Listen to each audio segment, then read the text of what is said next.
While the movie itself didn't really impress me all that much, the case is something to talk about. This is Easy Rider, and right away, this is the most unique case I've ever seen that contains a movie, so to speak. This is basically a book and a movie case at the same time. To confirm that, it has an ISBN number, a book number. It is a book and the movie at the same friggin' time. It literally is a book.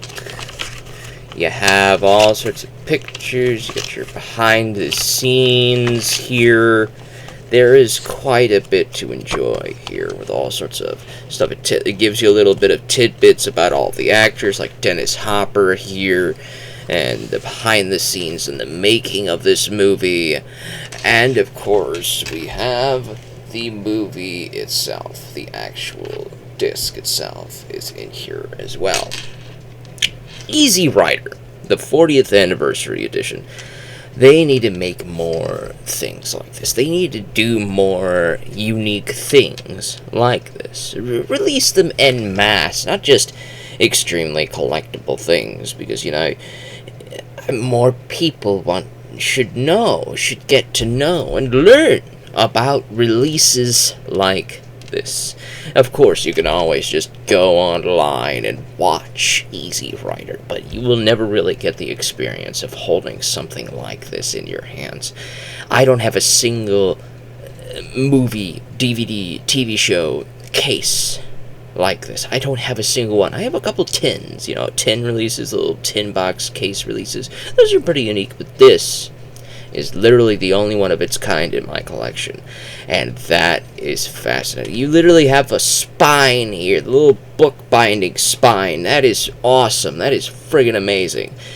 The movie itself, Easy Rider, is important in the independent film space. The actual movie itself is not really all that important. It's not really all that great. At least in my opinion.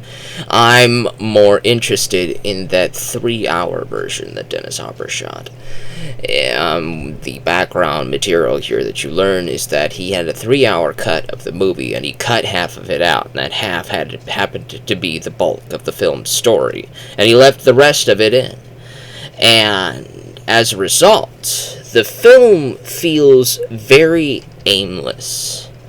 It's two dudes moving from town to town, having very long conversations about stuff with people. Jack Nicholson joins partway through the movie, and then he leaves partway through the ending, and then we get the final sequences with the two riders, and then it just ends with some redneck shooting them on the highway. We don't know why. It just happens. And I will admit that while I didn't get it, this movie is very unique. It is certainly one of its kind. Probably one of the very first of its kind. There may have been movies like this. A lot of Euro trash type of movies might have been made like this, but this is an American movie, This is made in America, The first American movie, it's kind of what I might argue. This is made in the 60s, and it is very interesting in the filmmaking process, and you can also easily tell the formula in this movie inspired other filmmakers, most notably Quentin Tarantino. There are a lot of talky moments in this, like people just talking, spending 20 minutes just talking to each other about something.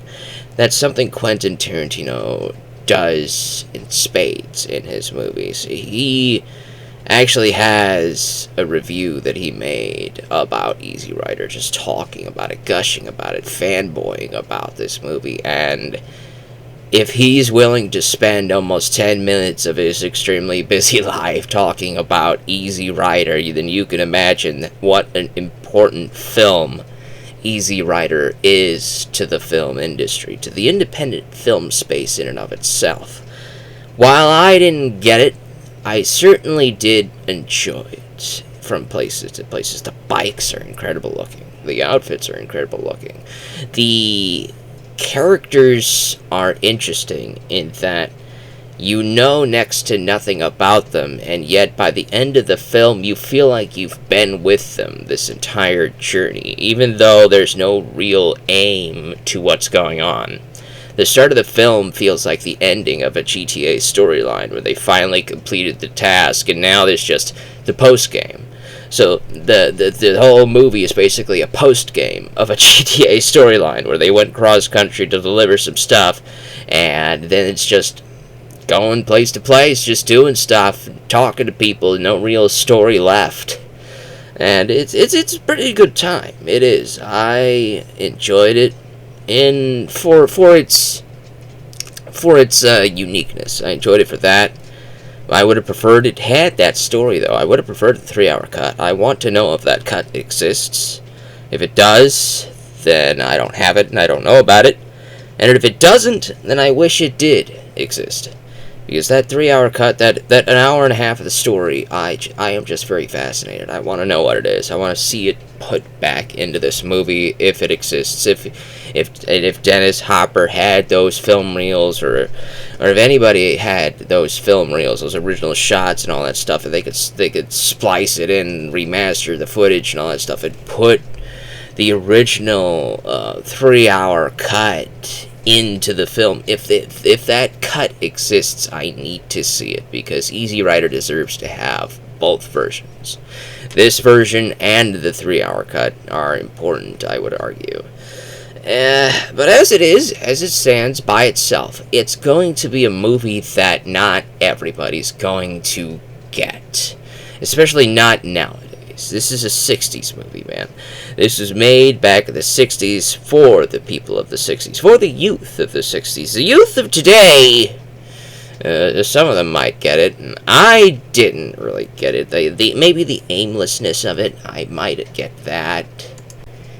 Either way, you might look at this and probably come to the same conclusion I did, and think that while it's important as a movie, it's just not for me. Or you may think of this movie as one of your favorite movies of all time. It just depends. Either way, that's Easy Rider. I got nothing else to say about it.